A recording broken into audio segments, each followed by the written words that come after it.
घरको ठेगाना पाती पातीले सजाएको छ। अनि असल छोरा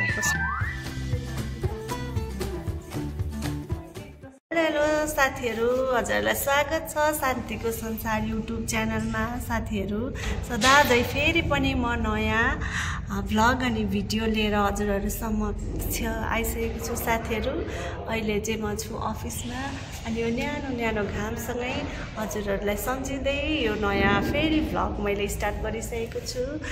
अफिसबाट चाहिँ अब घर जान पर्ने टाइम हुँदैछ, अल्छी लागिरहेछ। खाना यहीँ खान्छु म, हजुरबाट टिफिन प्याक गरेर ल्याएर। अनि खाजासाजा चाहिँ मैले खाएकै छैन साथीहरू। अनि यसो सोचेँ होइन भ्लग त बनाउनु पर्यो भनेर भ्लग बनाउनतिर लागेको। अनि आजको कन्टेन्ट के हुन्छ म देखाउँछु घर गएर। अहिले चाहिँ बस हजुरहरूलाई सम्झेर यहाँ बसिरहेको छु साथीहरू। अनि घाम हेर्नु नि कस्तो न्यानो घाम लाग्छ। अनि पछाडिको त्यो फुल देखिरहेछ टिङ टिङ टिङ टिङ।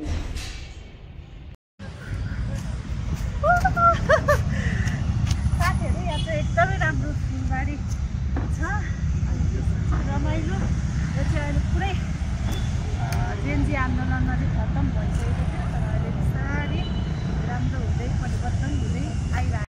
हाम्रो दाइले चाहिँ सायरी एकदमै राम्रो जान्नु भएको छ। उहाँहरूलाई चाहिँ आज म तपाईँहरूलाई है मिठो सायरी सुनाउँछु। यो सायरी आफ्नो मनियाले सिकेको हेर्नुहोस्, कसैले सिकाएको पनि होइन, तर म आफै सिकेको। हजुर म हजुरमा एउटा सायरी भन्न चाहन्छु होइन। हुन्छ भन्नुहोस्। नसो त मेरो घरको ठेगाना पाती पातीले सजाएको छ। पाती पातीले? हजुर। नसो त मेरो मनको बेदना आँसु आँसुले बगाएको छ। ओहो साह्रै राम्रो भन्नुभयो। अनि अर्को गुलाबको बास्ना लिने गर्नु, पत्र हो दामोदर सिगेलाको जवाफ दिने गर्नु भन्न चाहन्छु म। हस् त, धन्यवाद। उहाँको नाम चाहिँ दामोदर सिगदेल हुनुहुन्छ। सायरी पनि साह्रै मिठो, मान्छे त्यस्तै मिजासिलो हुनुहुन्छ। नमस्ते गरेर छोकेको छेकै गर्नुभयो अनुहार नै। हामी दाजु बहिनी होइन, अब काम गर्दाखेरि हामी सँगै मिलेर उहाँको सहायता, उहाँको सहयोगले अनि मेरो सहयोगले उहाँ हामी यसरी एउटा टिम भएर काम गर्छौँ, हो कि होइन भन्नुहोस् त। अनि तपाईँलाई म कस्तो लाग्छ? होइन एकदम राम्रो लाग्छ। साँच्चै छुच्ची लाग्छ कि लाग्दैन? होइन लाग्दैन, मलाई लाग्दैन। अनि एकदम इमान्दार वफादार हुनुहुन्छ हजुर, प्रति त विश्वास छ मलाई। हेर्नु त्यत्तिकै रिसाउँछ भनेर त भन्नुभएको होइन, मैले भनेको छैन म्याडम। ल साँच्चै हो नि? ल सुन्नु है साथीहरू, उहाँले आज भन्नुभएको प्रुफ राखेको छु। एकदमै मिल्ने दिदी हुनुहुन्छ, जे कसैले ल्याए पनि मलाई दिनुहुन्छ। अनि आज चाहिँ मेरो यो भ्लगमा मेरो प्रिय मान्छेहरूलाई चाहिँ मैले देखाइरहेको छु होइन, जसको सहयोगमा म चलिरहेको हुन्छु। र हाम्रो आदरणीय दिदी हुनुहुन्छ र उहाँले चाहिँ के भन्नुहुन्छ भन्नुहोस् त। हाँसेर मात्रै भएन क्या, राम्री मान्छे हाँस्दा त झन् राम्री देखिनुहुन्छ। केही दुई शब्द जाओस् न त। खोइ त नि बोल्छु भने अनि सायरी आउँछ भने सायरी भन्दै जमानाको सायरीहरू थ्यात्तेरिका। दिदीले यो क्यामेरा देखेरै लजाउनु भयो क्या। एउटा तरकारी आएको छ, यो पनि खनाउनु पर्ने, खनाउन पाएको छैन।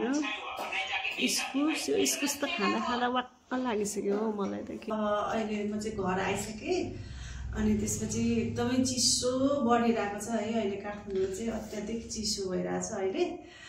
अनि यस्तो छ क्या, अब लुगा धुन पर्ने छ, अब भिजाउनु पर्यो, भोलि पनि भ्याइँदैन। अरू कामहरू गर्न धेरै कामहरू बाँकी छ, एक दिन बिदा हुन्छ। अनि अहिले धुन सक्यो भने चाहिँ भोलि बिहान सुकाउनको लागि चाहिँ सजिलो हुन्छ, छिटो सुक्छ नि त लुगा भनेर त्यो सोचेर चाहिँ मैले अहिले लुगा भिजाउन लागेको। तर धुन चाहिँ के हुन्छ कसो हुन्छ थाहा छैन, जाडो भइरह। सकेसम्म चाहिँ धुन्छु भनेर। सेतोलाई चाहिँ एक ठाउँमा भिजाउनु पर्छ। अस्तिदेखि हेरेको धुनै पाएको छैन मेरो बेडसिट चाहिँ। तिम्रो पनि धुन बाँकी होला नि? धुइसक्यो बेडसिट यति हो अस्ति धोको। अनि अरू के छ त धुने? छैन, त्यति हो त्यति हो। पखाल्छु अनि त्यसपछि गरममा साथीहरू एक पानी मात्रै पखाल्नु बाँकी छ। मेरो जुल्तीहरू जिन्दगीले घरमै बसेर त घाममा धुनु पर्दा हुन्छ नि तर के गर्नु कसले गर्ने आफूले नगर्नु कति गर्ने भोलि चाहिँ सबै टोइलेट सफा गर्नुपर्छ हो मस्काउनेहरू मस्काएर सब सफा गरेर चटक्क बनाउँछु भोलि वासरुम आज चाहिँ सक्दिनँ अहिले 9 बज्न लागिसक्यो लुगै धोएर बसिरहेको छु धोइसकेँ यो एक बाल्टिन चाहिँ धोइसकेको छु अनि यहाँ पखाल्दा पखाल्दा पानी सिद्धो साथीहरू यति पखाल्नु बाँकी छ गफमा बिर्सेछु क्लिन्जिङ मेकअप पनि सकेछ यो मेकअप जाँदैन कसले लिप्समा पहिलो लाउनु लिपस्टिक मेरो हेर्नु न बिहान लगाएको कस्तो बस्छ त अब सबै यो पहिला म यसलाई खाएको छु कि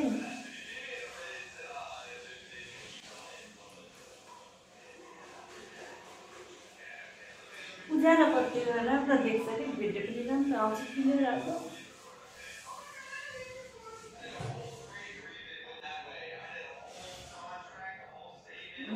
नभएको हो नि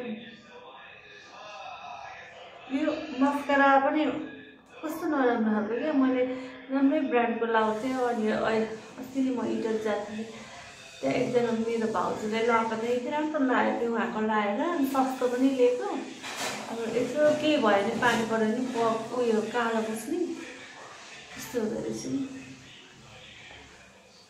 पक्कै यो म उयो पखाल्छु अनि देखाउनु हेर्नु न साथीहरू कस्तो कमेन्ट 2 चोटि लगाइसकेँ होइन क्लिन्जिङ फिल त्यही पनि यो लिपस्टिक जाँदैन अनि मेकअप रिमुभर सिद्धिराख क्या मेरो त्यसले गरेर यो लिपस्टिक चाहिँ कलर एसेन्सको हो यस्तो बस्छ होइन फेरि त्यसकै रेट चाहिँ कस्तो नराम्रो बसेको क्या परेको छ मेरो ल यो कुरा चाहिँ यति छोड्यो नि अब यो सेटाफिलको क्लिन्जरले एकचोटि फेरि सफा गर्छु यो झन् जेन्टल छ यसले त झन् जाँदैन तै पनि अहिले म लगाएर के बदाम ओइल लगाउँछु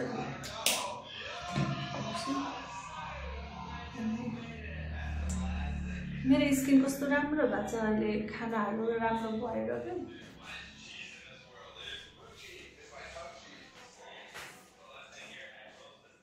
बाबु स्पर्श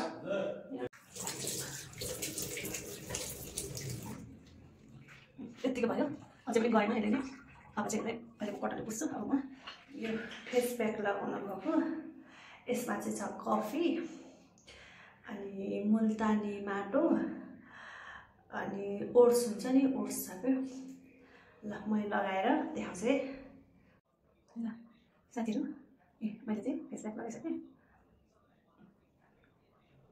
राम्रो एउटा के गर्नु पर्ने डर लाग्यो हामीले तर हेल्दी खानाहरू खायो भने साथीहरू यसको फेस प्याक सुकुन्जेलसम्म चाहिँ म एउटा ड्रिङ्क बनाउन गइरहेको छु त्यसले चाहिँ ग्यासहरू भरिएको पनि ठिक हुन्छ क्या अनि मेरो ग्रिन टी चाहिँ सकिएको छ हेर्नु न म जहिले ग्रिन टी खाएर सुत्ने मान्छे ग्रिन टी सकेछ म ल्याउँछु भनेको थिएँ बिर्सेर आएछु क्या अनि त्यो कारणले गर्दाखेरि चाहिँ अहिले म बनाउँदैछु साथीहरू मैले चाहिँ यहाँ इन्ग्रिडियन्ट्स रेडी गरिसकेको छु यो सुप हो अनि त्यसपछि दालचिनी 4-5 टुक्रा अनि बिरे नुन अनि यसमा चाहिँ मेन भनेको चाहिँ अदुवा हुन्थ्यो अदुवा चाहिँ सकेछ साथीहरू नभएर मैले यति मात्रै हालेँ यसलाई एउटा भाँडामा खाने पानी हाल्छु म अलरेडी उम्लेको पानी हो अनि अब यो यसरी मजाले बक उम्लेर अलिक कम हुनुपर्छ अनि रेडी हुन्छ है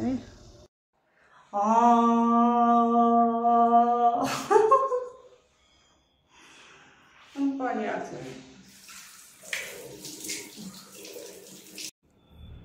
कपाल कसेर कस्तो दुखेछ ल साथीहरू मेरो फेस देखाइदिउँ भनेर हेर्नु न कपालभरि लाग्यो केही लगाएको छैन है मैले मेकअप ल हेर्नु साइनिङ भयो नि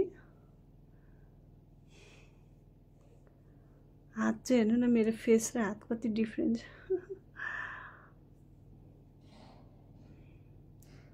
मेरो सबभन्दा मेरो बडी पार्टको मलाई नमन पर्ने भनेको मेरो लिप्स अनि गिजा हेर्नु कति कला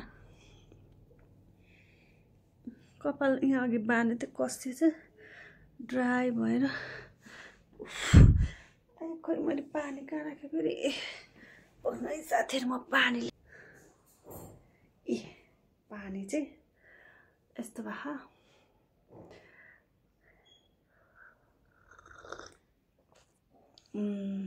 यसले अब तपाईँलाई ग्यास्ट्रिक जस्तो भयो भने अझ ज्वानो पनि हाल्नुपर्छ कि ज्वानो पनि थिएन सब थोक सिद्धिरहेको मेरो त ल्याउनु पनि बजार गएकोलाई पनि बिर्सिहाल्छ ज्वानो अनि अदुवा अनि सोप अनि त्यसपछि बिरेनुन अनि त्यो दालचिनी राख्नुपर्छ क्या अनि खानासाना खाइसक्ने अनि खाने पेटलाई बिहान त यति हलुका महसुस हुन्छ कि औषधि नै गर्छ एउटा तपाईँको मेटाबोलिजमलाई पनि यसले बुस्ट गर्छ क्या राम्रो हुन्छ फाइदा गर्छ पाचन प्रक्रियालाई फाइदा गर्ने कुरा अनि वेट लसको लागि पनि हेल्प गर्छ भन्छ है तर मलाई खासै विश्वास लाग्दैन तर अब हाम्रो मेटाबोलिजम चाहिँ बलियो भयो भने त त्यसै पनि त हैन वेट लस हुन्छ नि त हैन त्यस कारणले हो क्या कस्तो साइनिङ आएको हेर्नु न हैन नाकमा हेर्नु न टिलिली टल्किरहेछ लाइट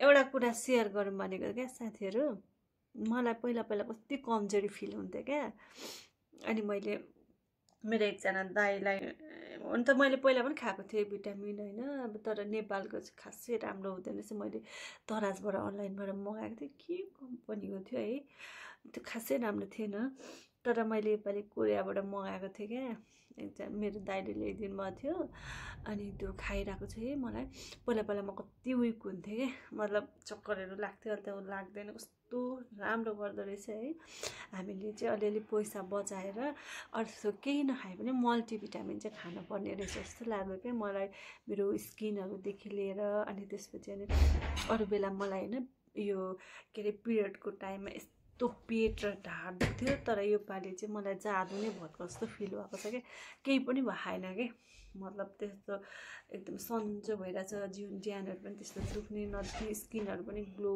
भइरह होइन अनि त्यसपछि कपाल झर्न पनि हल्का कम भइरह साथीहरू मेरो होइन अहिले चाहिँ मैले एउटा फिस वेल अनि त्यसपछि भिटामिन मल्टिभिटामिन खाइरहेको छु अनि त्यसले चाहिँ मलाई धेरै धेरै धेरै धेरै राम्रो गरेको छ अब म भयो भने हैन अब यहीँ किनेर भए पनि अब बाहिरबाट सधैँ त कहाँबाट सकिँदैन हैन अब अरूलाई मगाउने हो यहीँको भए पनि किनेर चाहिँ खानु पर्यो मल्टिभिटामिन भनेर भन्दैछु साथीहरू अब चाहिँ म सुत्न लागेको छु त्योभन्दा अगाडि चाहिँ हल्का मोइस्चराइजरहरू लाएर सुतौँ भनेर अघि फेस प्याक लगाएको अरट्ठ भयो क्या फेस यो चाहिँ नाइट ल साथीहरू धेरै कुरा मैले गरिनँ अब चाहिँ म सुत्न गइरहेको छु गुड नाइट एकछिन म भिजुअलाइजेसन गर्छु अनि भिजुअलाइजेसन गरिसकेपछि म सुत्छु good night by by have a sweet dream